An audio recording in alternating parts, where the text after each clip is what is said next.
We shall begin. Om Sahana Vavatu Sahanau Bhunaktu Sahaviryam Karavavahai Tejasvinavadhitamastu ma vidvishavahai. Om Shanti Shanti Shanti.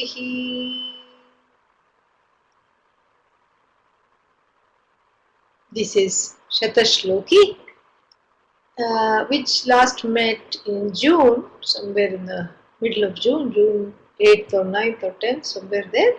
So there's been a little bit of a gap, but that is what happens with these regular classes, because we have, they sometimes meet off and on, and unlike the, what is that, like a 1 month course or something, which we also, which is also another way of studying, which is more, there is more of an immersion.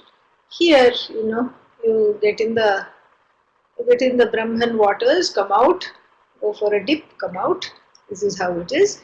But it doesn't matter. It's all the same. It's a different way of interacting. This is in fact also effective, because even though there is not that sustained immersion, there is the sustained perseverance till the text is completed. So we have people who have studied, like for example, Shatashloki Upanishad for 3 years, and before that we had Vedanta Dindima. People studied for 3 years, meeting once a month, once a week, like that. So this also will be like that. There is a certain kind of a commitment that one makes, and so this is a different kind of a long-term commitment. So nothing wrong, because both of the modes of studying are very, very beneficial. Okay, so we have looked at the first two verses in their entirety, and the first verse, and it's a really, we have seen how beautiful the layout of this whole text has been. We have just done the first two verses, and we are on the first line of the third verse, and already it is, it has been made abundantly clear to our mind, that to the mind, that this is not some kind of a casual text. Yeah. So first of all, it is not some kind of a shirt printed with flowers that one wears on when one is on vacation. This is a formal suit, boot, tie, that kind of a very formal thing, because it's a Prakarana grantha. It proceeds in a certain way, which is laid out by the tradition itself. But then, it is not like it is not a kind of a march which is devoid of creativity. So the march from Atma to Brahman, the march from Ajnanam to Jnanam, and the way in which all that is, talked about, it's connected to, a certain creative endeavor. And that creative endeavor is very important to see and appreciate, and it's inescapable in this mantra, in these mantras, in these verses, because they they use every single word to pack it with different layers of meaning. And so the third verse is no exception to this rule. So the first verse we saw, talking about lauding the teacher, looking at the centrality of the teacher for this pursuit, because the teacher, is doing two things. Hopefully, the teacher is embodying the Shastra, number one, and then the teacher is also, unfolding the Shastra in the manner that it was received from her or his teacher. And so therefore the teacher has the unique way of handing over the transmission of this knowledge to create other teachers. We saw that in verse number 1.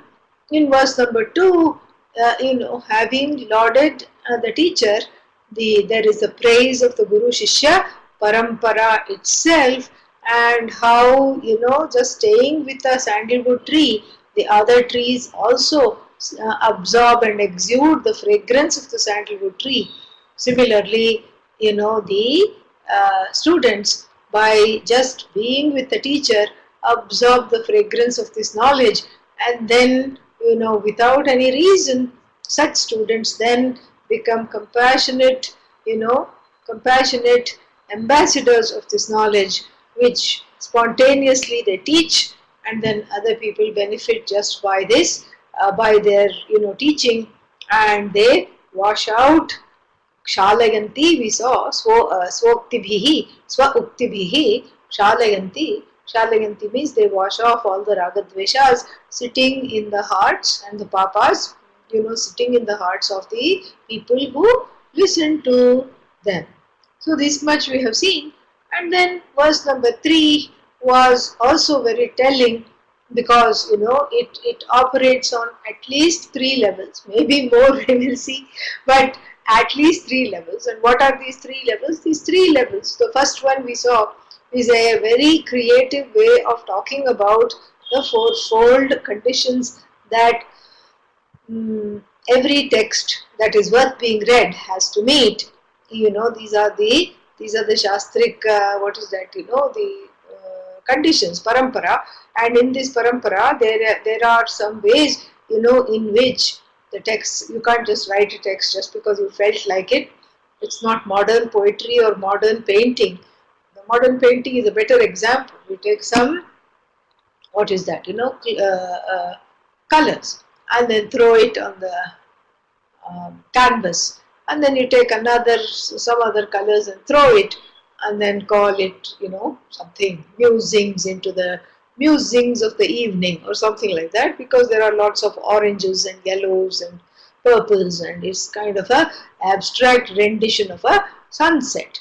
And then, so, you can't have that in the Prakarana grantha or in any kind of a grantha that is worth to be studied. So the abstract creativity comes later. It has to follow certain postulates of how it should present itself. And so this is what is called Anubandha Chatushtayam, which we saw in detail, where the author has to justify what this topic of this text is about, who is the potential audience, for whom is this topic relevant, and then what is it going to do, and then what is the connection between the topic and the result of what it's going to do, what is the topic between the Vishaya and the Phala, which is called Sambandha.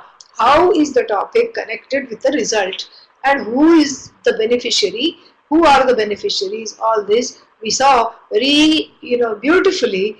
The third verse has unfolded, and we have also seen that in detail. If this intrigues you and it feels like a fresh discussion, you can go back and listen to this one, and so that, that will be on live stream, and you can listen to that and, get caught up if this is sounding unfamiliar. Then after that, now we are in the process of seeing what this meaning is unfolding, literally speaking.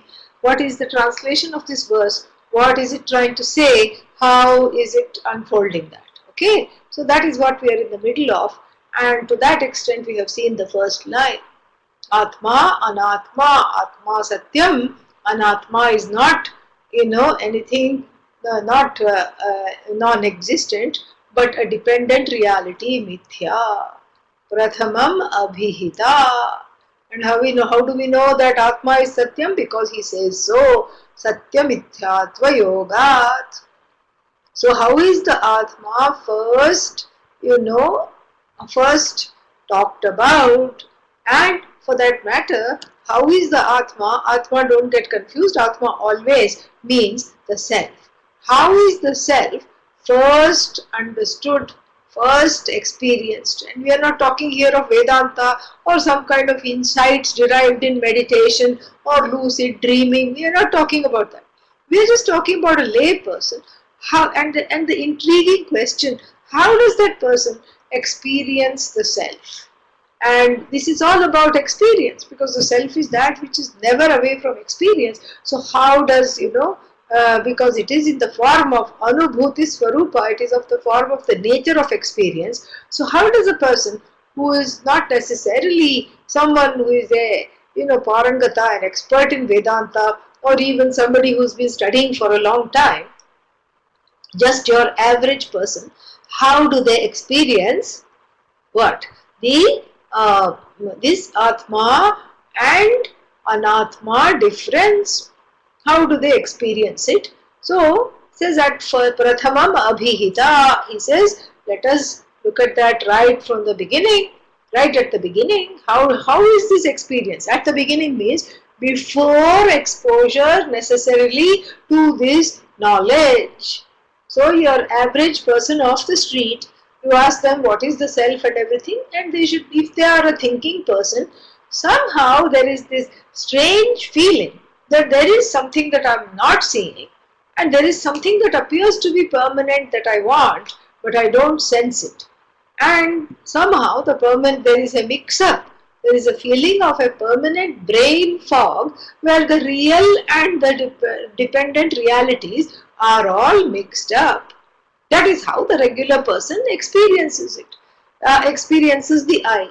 I want to be happy. I want to be free of limitations. Oh my God, this samsara is terrible. I want to be free of samsara. All these things the person will say, correct? At the same time, if you ask them, what is this happiness? And does this happiness have a location? If so, where is it? All these things they will not know. And so, the Atma is first, experienced in two ways. One is me, and then what? Not me. So, Atma is experienced in two ways. Me, I, Aham, Atma, and then everything else, which is what? Anatma, not me, not me, not me. So much so that there is, it's very, very strange. This I, so where is this I end? From the regular standpoint, where does this I end and where does the not I begin? There seems to be a strange connection with the sensation of touch. So wherever the sensation of touch pervades, that is the body identification, which he's going to talk about in verse number 4, which makes one say, this is me. So even in the hand, and this example we have seen many times, what is this? Me. And what is this? Finger? Me.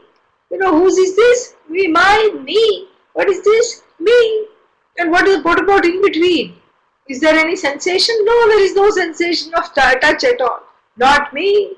And what about here? Not me, but then this is me, and then not me, but again this is me, and then not me, not me, not me, me, and then not me, but me. Very strange. So the knowledge of I literally is skin deep, pervades as far as the skin goes. And because this subtle, organ called the sense of touch, this is sukshma. So that is what is that? The subtle body with all the impressions and the sense organs, etc. They are what? They act as a powerful conditioner. So as though conditioner, we have to say, And by conditioner, I don't mean that you put on the head after shampoo, okay? Conditioner means a avachinnatvam, that agent that as though restricts what? The identification, keeps the identification canned, airtight within the body, mind, sense complex, keeps the I kind of, quote unquote, conditioned and canned, kept, inside, restricted, quote unquote, as it were, within the body, mind, sense complex, like even the space is conditioned by what? Avachinnaha, akashaha, how, by walls called, by these things called brick walls, and a thing called the ceiling, and a thing called the floor, and things called doors and windows. Then we have said, then what? Then we say proudly, I have constructed a room.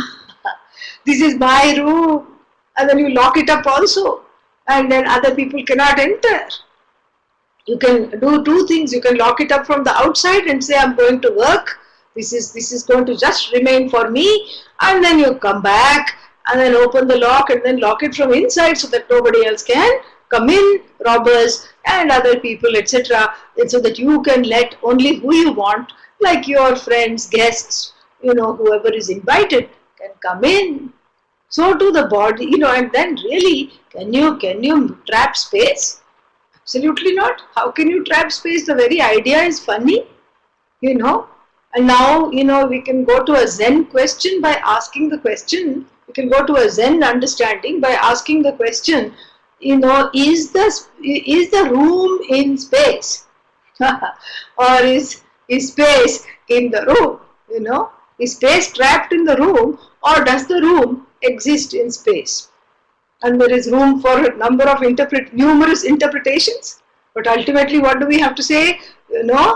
Everything exists in space. That which is commodious is space. That is one definition that Acharya Adi Shankara gives in the Bhashya for the Taittiriya Upanishad. He says, Abakasha Pradatritvat Akashaha. So how to define space? You can't really define space. That which accommodates is space. That's why even though, one complains of overcrowding and this and that, so to speak, what is that? Too much population in India. People say like this, China, etc. And then it's still what? It's still space, and it's still people in space. And so when we talk about overcrowding, it's it's in a particular, constricted as though conditioned area called room, called hall. Then what? There are too many bodies for that particular room. That's why in the West, if you have an auditorium, the inspectors will come and then they will look at all the things, they will look at the size, and then they will say maximum occupancy at any time must not exceed what? Must not exceed 100 people at any time, including workers, including the people who stay there, including whatever, must not exceed this many people. So they have something called maximum occupancy. Why? Because we have already constrained this thing called space with walls, doors, windows, etc. And then there is only this many people that can safely occupy that space. But that doesn't mean that, that space itself can be overcrowded. It cannot, because it has no limits. So when we talk of overpopulation in a country, so that country space and that is, square meters or square miles occupied by that country, that is, an artificial boundary. So therefore, the definition of space is what? Avakasha pradatritvat akasha. That which accommodates when? How? Endlessly. Because that which is all pervasive is space. That which, obtains as the most commodious thing is space. And this space, we have to assimilate this example to understand the nature of the I. So this body, mind, sense complex obtaining I called Atma, the Atma that as though obtains within the body, mind, sense complex, that feeling that, there is something other than just this, person, other than just this person who is identified with his body, etc. That is not just a feeling. That is what is, that is what is the understanding of the Shastra, which is experienced every day.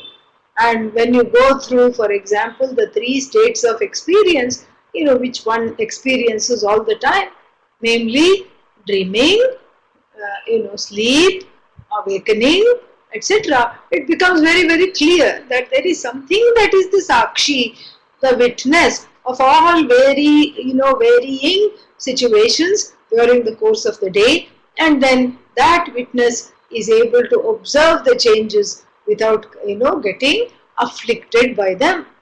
So then this much if it is understood, then what? This Atma Anatma Pratiti. Pratiti means cognition, awareness of the Atma and Anatma.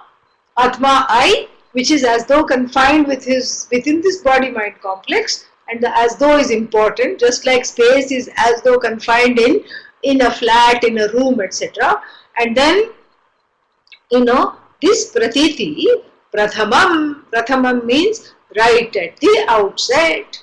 At the outset means what? Many meanings, but we will see first in relation to one's own understanding of oneself. So prathamam means right at the outset, when that I is experienced as both being within the body and then also not being affected by the body, that's Sakshi. When that, I is experienced, then what? And then also the I is experienced sometimes, how? By identifying with the not I.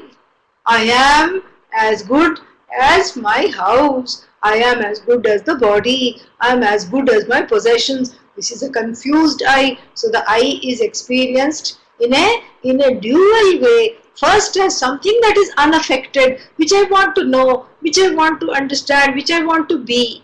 And then the I is also experienced with a little, mix up. I am as good as the house. So if somebody comes to your house, compliments, oh, what a nice house. And what do you say? Thank you. Actually, the house should say thank you. Why are you saying thank you? Because you are as good as the house. You are as good as the spouse. And you are, of course, the children are nothing except an extension of you. That's why every parent at some point or the other says to the teenager, what? Are you going to go out dressed like that? Are you going to come with me dressed like that? There are more holes than fabric in what you're wearing. Go change. Why, mom? Why, dad? That, 17-year-old, 16-year-old will ask. Because you're not going to come with me dressed like this. Why? Because, where we are going, people will have opinions. And that opinion affects me as your parent. Why should it? But that's how it is. There is a mix-up of I and the child, so to speak, the teenager, in the form of not I. So this is how the I is experienced. There's a confused mix-up. And then if you put that confused mix-up in Shastric words, it is called Satyamithya Satyamithyattva Yogat. What is the cause of this confusion? The cause of this confusion is yoga. Yoga means union. Yeah, just like asanas. And in asanas, two body parts that you never thought could meet, you make them meet. Correct? And like a pretzel. So that is the union here. And so here also, what do Satya, and we have seen in detail the definitions of Satyam and Mithya. And like I said, you can please look at the last class, because that unfolded all these things. So Satyam, that is unchanging and that which cannot be negated. Mithya, and Satyam is also the only thing that there is, only source of that all existence, and then Mithya means everything else that doesn't have a leg to stand on, which depends on Satyam. So Atma, Satyam, here, Anatma, here referred to as Mithya. So if Satyam was in its place and Mithya were to be in its place, in watertight compartments, then you don't have any kind of seepage, no leaks, no mix-up, no seepage, and you can say this big cauldron is Satyam, contains Satyam, and then this other cauldron contains Mithya. Don't mix up the two liquids, otherwise there will be some kind of an unexplained, unanticipated science experiment and it will blow up. I mean, how wonderful it would be if that were the case. But however, Mithya is what? Mithya has got into the Satyam tank. And Satyam cannot stay in one place, it is every place. It just spills over because it is everything. And then what? Mithya, Mithya is also Satyam. Satyam is not Mithya. This is not understood because Mithya leans on Satyam. Where else will it lean on? Because there is only one thing, and that thing which is being called a thing, called Vastu, upon that itself it will lean. So this mithya and satyam are mixed up, completely mixed up, like a ball of knitting wool which has just been encountered by a curious kitten. So the ball of wool is there, and then this furry kitten is also there. And then first it is batting the ball of wool, and everybody says how cute, and then they go away doing their own whatever they do, and then they come back into the room after 5 minutes, and then you cannot tell the two apart. So the batter and the batted are all matted into one soft, ball, and the kitten and the wool have become one, hopelessly, helplessly one. And so the amused owner of both the kitten and the wool ball takes this ball of mix up into the lap and slowly detangles the kitten from the ball of wool. The kitten is and then holds both in the hand, and then feels very glad that one has done that, and that is exactly what the purpose of this text is. And exactly that is the purpose of Vedanta. The purpose of Vedanta is set at the outset. The cause of confusion is Satya Mithyatva Yogat. This yoga of the impossible. It is easier to touch the toes rather than to understand this Satyam and Mithya mix up. But the mix up alone is the problem, called samsara. The mix up is samsara, and that mix up, thankfully, is not real. The mix up is also mithya, and all that is there is satyam. And because mithya is non-separate from satyam, the possibility is there. And so at the outset, atma and anatma are what?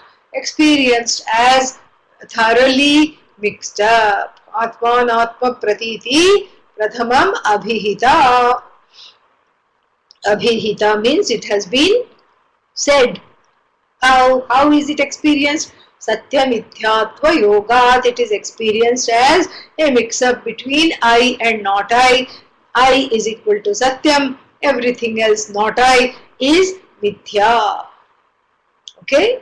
And so now that is the first line. Let us look at the second line. The second line is Vedha Brahma Pratitihi. So now from Atma, the second line, without any explanation, so to speak, jumps to what? Brahman. So Atma Pratiti is twofold. Satyam and Mithya. Pratiti here is cognition. It is Atma is experienced as I, and then everything, and that I has somehow got entangled like the kitten with a ball of yarn with the not I. So that is how Atma is experienced. And Brahman, whatever that is, not to be outdone, is also experienced in two ways. Is experienced in two ways, is understood in two ways. How where does it say two ways? Dvedha in twofold ways. Dvedha Brahma Pratiti. Brahma Pratitihi api Vedha syat. Twofold ways. Brahman is also understood, cognized. And then how do we know that it is understood in two ways? Nigama Nigadita. It is talked about in the Nigama. What is Nigama? Nishchayena Gamayati iti Nigamaha. That which definitely takes you where? Back to yourself. So therefore, the name for Veda is Nigama. Another name is Agama.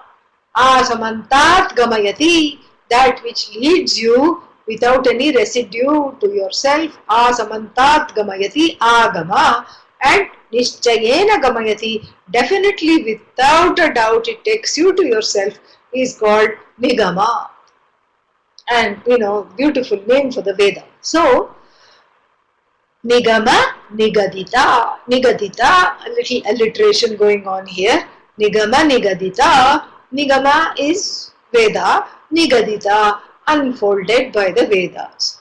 So that Brahman is twofold is unfolded by the Vedas, because there is no other way to understand Brahman.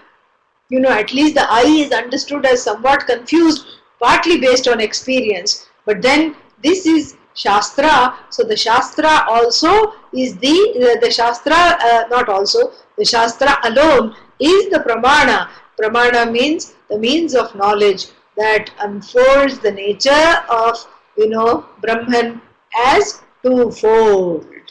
So what is that, what is this twofold way of understanding Brahman, which the Shastra tells us? So first is Swanubhuti. This is all Mahavakya. So we'll see how later, but just understand this. Swanubhuti, by one's own experience of what? That Asti Kaschit Swayam Nityam. So there is something there that is self-standing, Swayam Nityam, always. That the witness of the body, mind, sense complex there is unchanging in sleep, in dream, in daydream, in waking, etc. There is something that is constant, So this is Swanubhuti. I am, I am, I am. That's why we keep asking our famous question. What is our famous question? Are you here? Yes. Are you here? Yes. I am, I am, I am. I know I am. So, Satchit. And then, I know I am always. Always what? I am. That I is always. And then, always means it is unafflicted by anything finite, untouched by that which is, anything which is finite. So that I, as always, aware of itself is what? Is completely self-evident self, and here it is called by the name of Brahman, Brihatvat, because it is limitlessly big. The word Brahman means, that which is limitlessly big.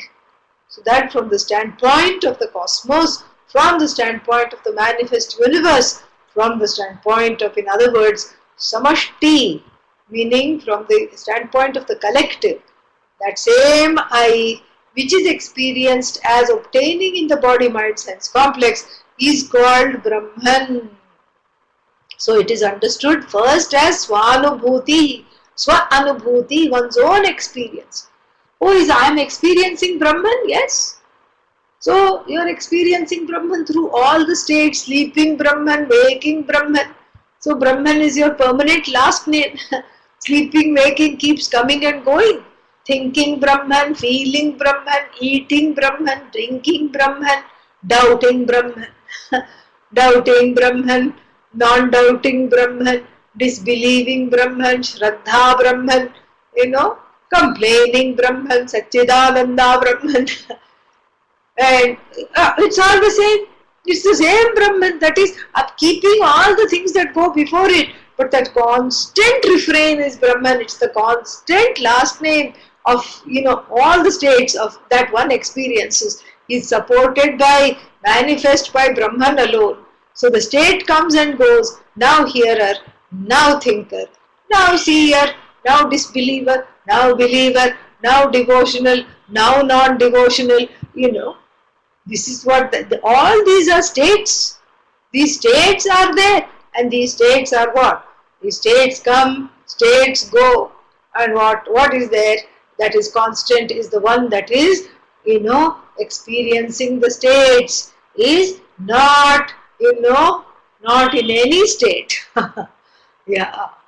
State is something that you experience, state, so this Brahman goes through various experiences, starting with the experience of itself, Prathamam, right at the outset, this can be said, what? That this Brahman is Swanubhuti Rupaha, Swanubhuti Swarupam, Yasya Brahmanaha. So this Brahman, for whom we can say the first definition of this Brahman, or the first way in which this Brahman is understood, is that, of I am intimately understood as the I, and this Brahman, which is the force of the universe, the source of the single source of the universe, the single source of all existence in the universe, this Brahman is experienced as I. Very beautiful Mahavakya. So here Brahman is Ishvara, that which is manifest in the form of this Jagat, that which is manifest through its own power, Shakti, and that which also, that which wielder of the power is also included here as the power itself. So both of them make what? The names Lord and Mataji, goddess. And so so this force which is invoked as the Lord, invoked as the goddess, variously invoked as Ganesha, the freer of all obstacles, as Shanmukha, the one who helps us cross over, the six-faced one that helps us cross over difficult six negative emotions, Kama, Krodha, etc. So this is called Brahman from the standpoint of the collective, from the cosmic, standpoint of the manifest universe. That single most source which is manifest in the form of the maker and as well as the material, the non-separate, that is what is Brahman. And then where will I look for this Brahman? Oh Brahman, where are you? Swanubhuti. Right here it is understood, right here it is experienced. Where the I is experienced, there alone the Brahman is experienced. How long the I is experienced, that long Brahman is experienced, which is what? There is no end to this I, so there is no end to this Brahman. And this is a Mahavakya, because that Bhagavan which I see as removed from me, which is the cause of sorrow, is indeed what? Myself alone. And this is a Mahavakya, a sentence that unfolds the equation between what? Between the Jiva, the one that is as though conditioned by this body, mind, sense complex, and Ishvara, the Brahman with a cap, a crown, and a status called the ruler of the universe, the creator of the universe. So this Brahman is experienced as I. Okay, so that is one of the ways. Remember, he said that there are two ways. So what is the second way? It is hidden in the last word in the second line. Swanubhuti upapatti, upapatya. Through Swanubhuti, Swanubhutya cha upapatya cha. So what is upapatti? Upapatti is through what? Through enquiry. Enquiry. So, enquiry. Upapatti also means arriving with certainty at some conclusion. Upapatti. Both ways we have to take here. So, in the beginning there is enquiry. Kim tad Brahma. Enquiry. And then after the enquiry is the conclusive understanding. Tad Brahma. Aham asmi. This Brahman, I am alone. Okay, so that conclusive certainty is also called Upapatti. And by using the word Upapatti, he is including the whole pursuit and the phala of the pursuit as well. We have seen this in the Anubandha Chatushtaya. That was a different level and a different way of looking at this verse. But right now we are looking at the literal meaning. And then after that we have to also look at one more layer of meaning for this verse, the metaphorical intent of this verse, which we won't have time to do today, but we will do next week. So Satya Mithyatva Yogat we saw, and then that is the Atma Anatma. Then Brahman is also in a way understood in a twofold manner. And what is that? One is Swanubhutya, through one's own experience of what? The I, Aham, being unaffected by anything. That I obtaining within the body, when you are able to see it as a witness, that is in fact Brahma Pratiti alone. In fact, I told you, even the crying person is Brahman.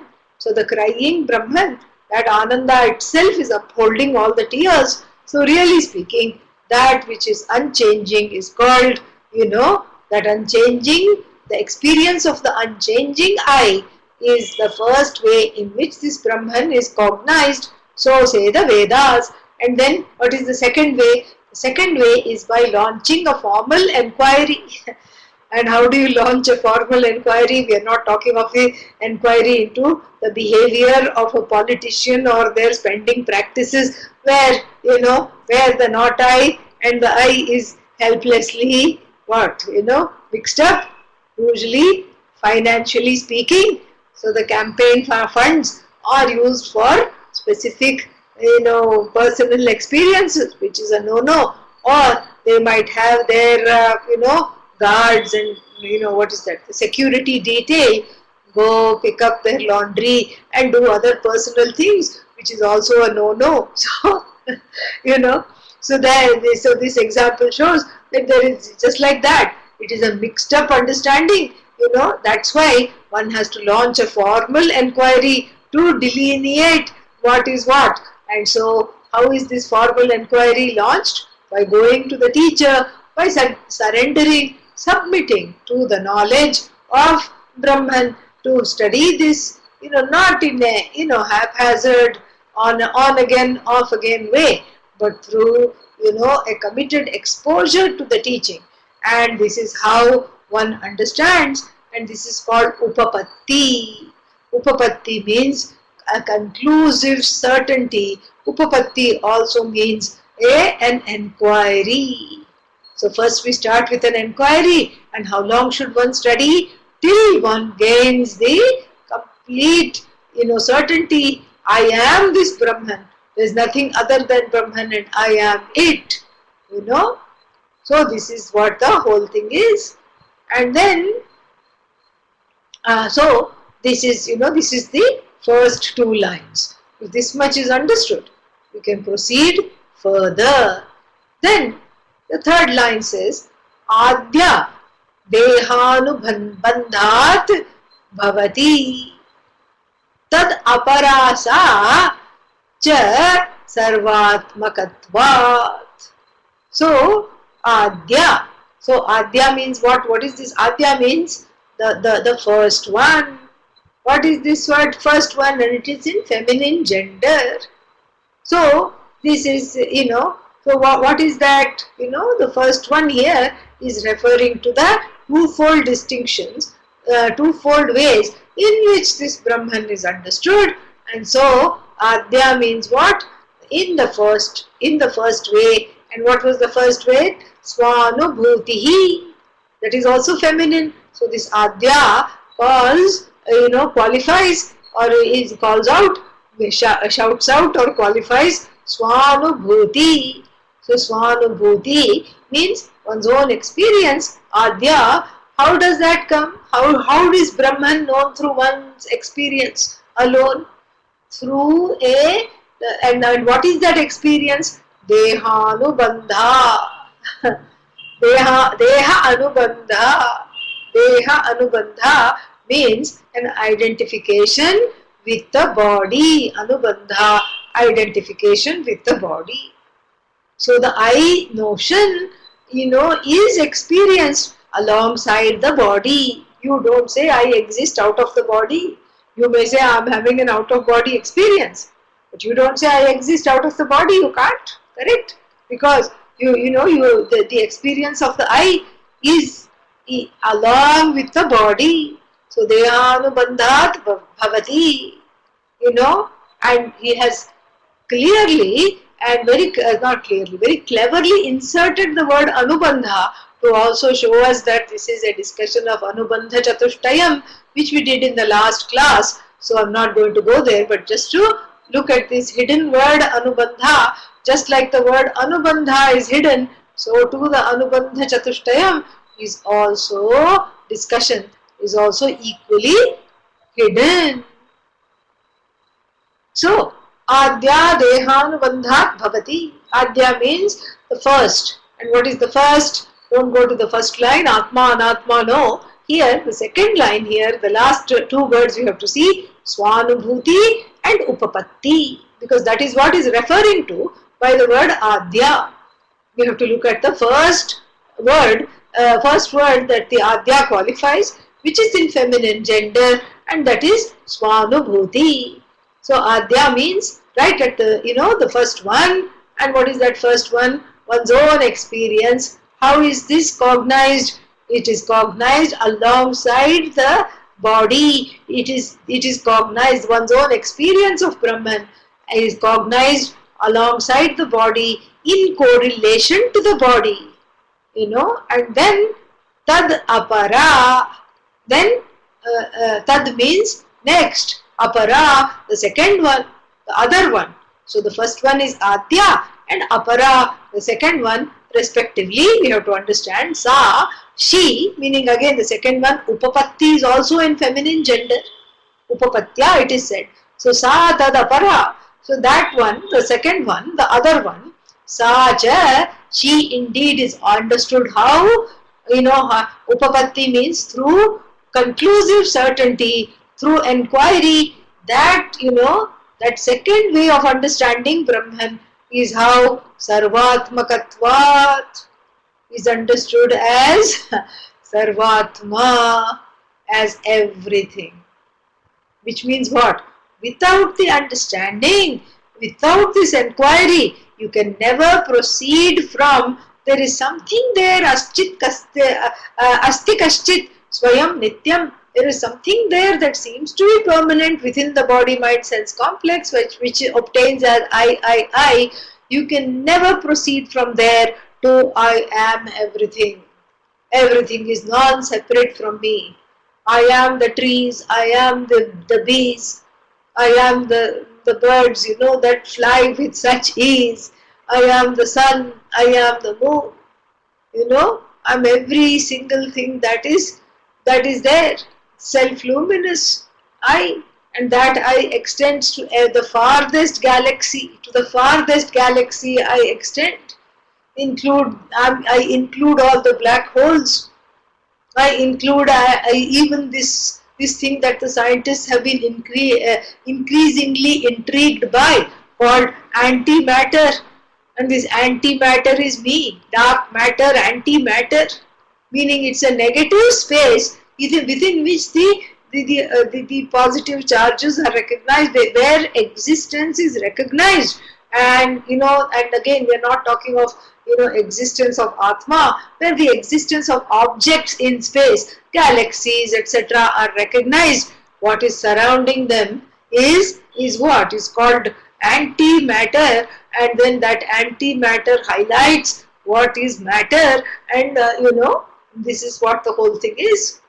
And so therefore that that separating entity between one galaxy and another that obtains in space is also Brahman, and that is everything is me, not just everything is Brahman, everything is me. This is what Sarvatmakatvam,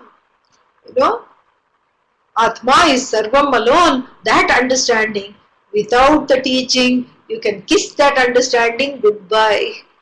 So if you just want to go about it by yourself, and some people are very allergic to the teaching, some people are allergic to teacher, some people are allergic to teaching, some people are allergic to both teacher and teaching. Om Namaha you have to say. And so, the submitting, surrendering to the teacher has, is the key to this understanding. That is why this word Upapatti is brought. And what is the fruit of this Upapatti? What is this conclusive understanding that one gains? And that is also the phala of the study. The fruit of the study is that there should be no distinction between I and the whole world. And here we are not talking about it in a kind of a sick way, where one identifies with everything and then cries when somebody is crying. That's not what we are talking about. That is a wrong identification. Here the identification is understanding everything as mithya and knowing that in fact there is no mithya, everything is satyam alone, everything is me, everything is an extension of me. And then that takes away all the tears and fears, because the tears, fears, afflictions, they resolve in the wake of this knowledge that everything is me. There is only one me, and that is not the tears, those are not the fears.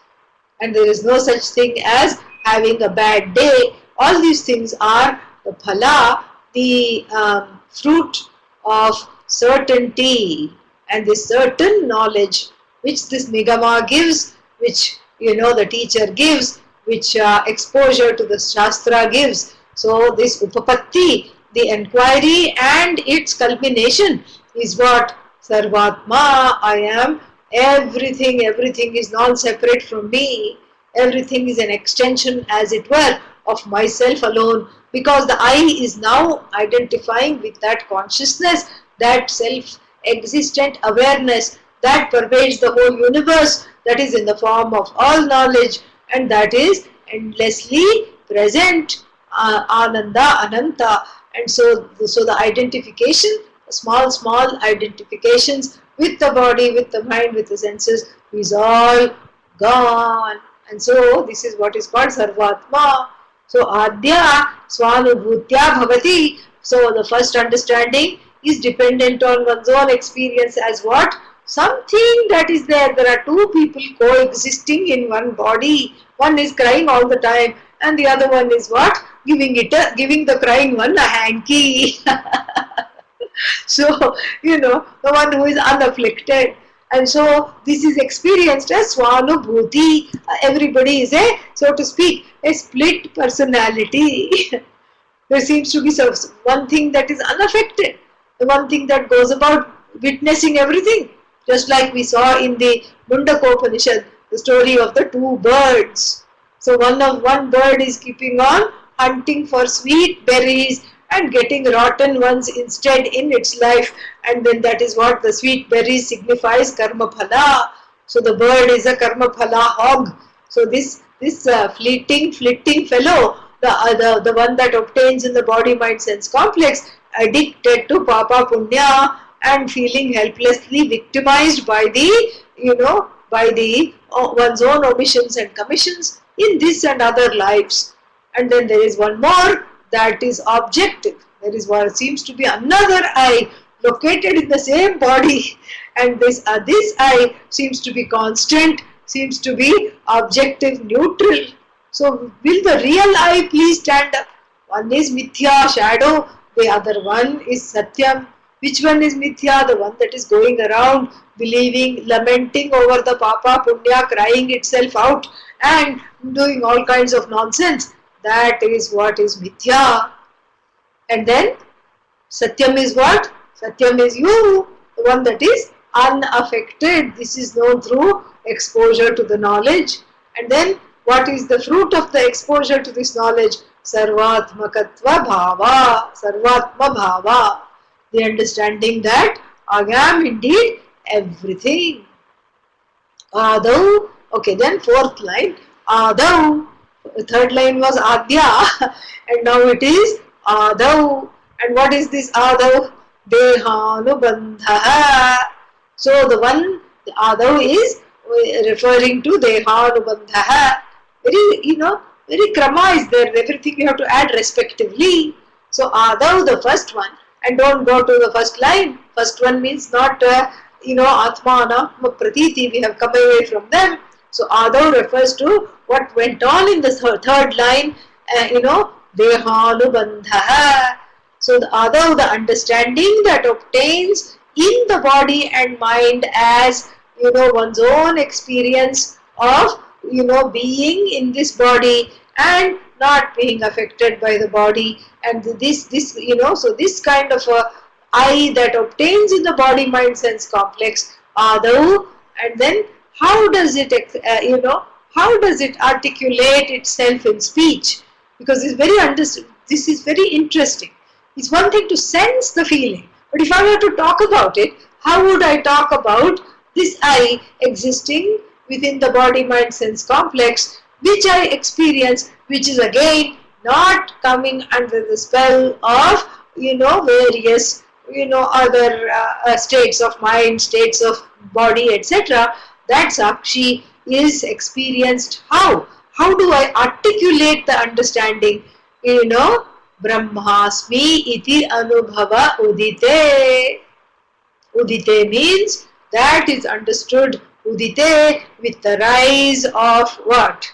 Udite means with the rise of what? aham brahmasmi iti.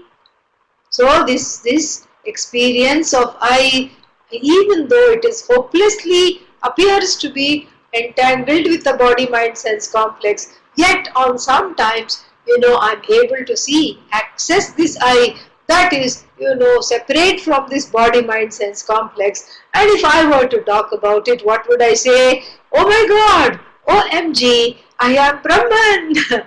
So now that which is evident in between the inter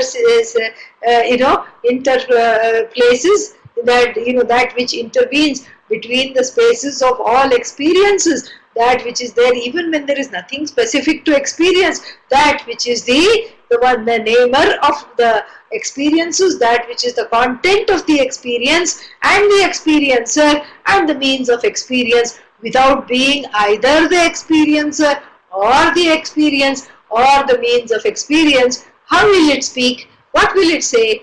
It has to say, Aham Brahmasmi. I am this Brahman. I am not the body.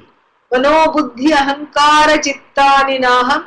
I am not the mind, I am not the body, I am not the buddhi, I am not the feelings, I am not anything, I am not the I notion that gets, upset at the drop of a hat.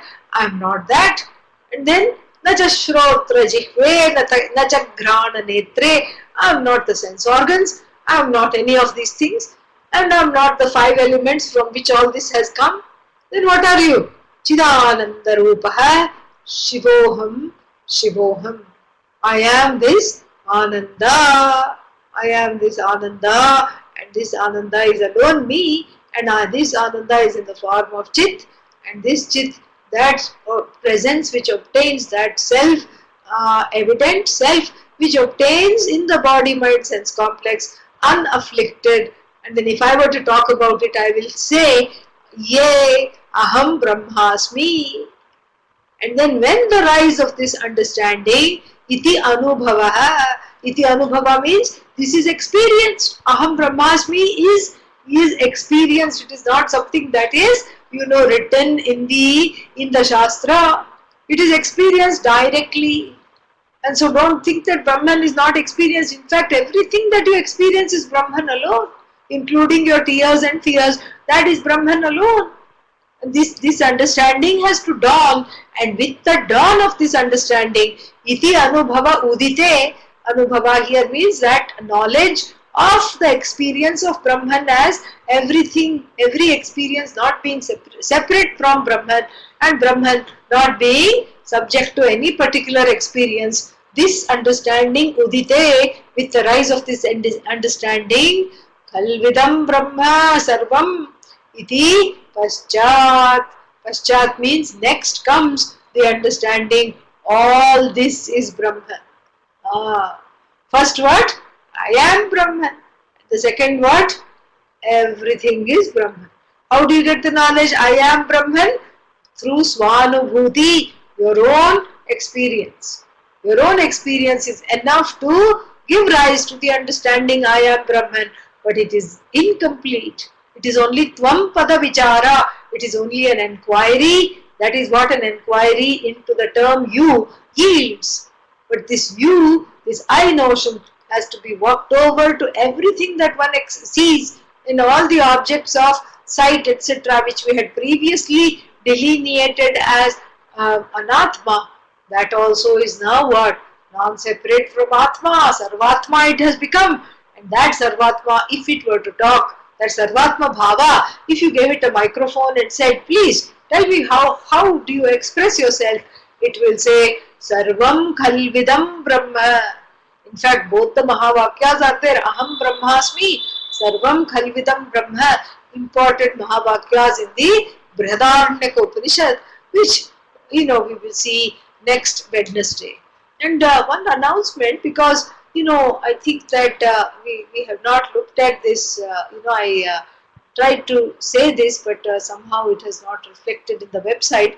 We will not be studying Bodhasara Kevala online, only online.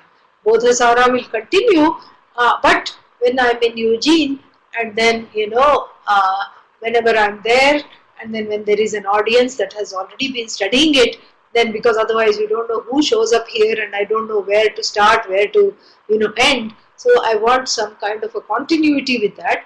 And so whenever I am in Eugene, and I hope the next time will be in September, we will pick up Bodhasara again. And perhaps if Bhagavan wants it, it can continue in a regular way, once a month or something like that. That is in Bhagavan's hands. So we will try to see if that is what is in store for Bodhasara. So we are not abandoning it. We are just going to change the date to September sometime. So right now that means what? We will not be meeting on July 14th or whenever it is. The next meeting will be for Shatashloki on next, when is that? Tuesday, whichever that date is, So today is what? 10th, so 16th. So next meeting will be on the 16th of July. Okay? Alright. Om Purnamadah Purnamidam Purnat Purnamudachyate Purnasya Purnamadaya Purnamevavashishyate. Om Shanti Shanti Shanti.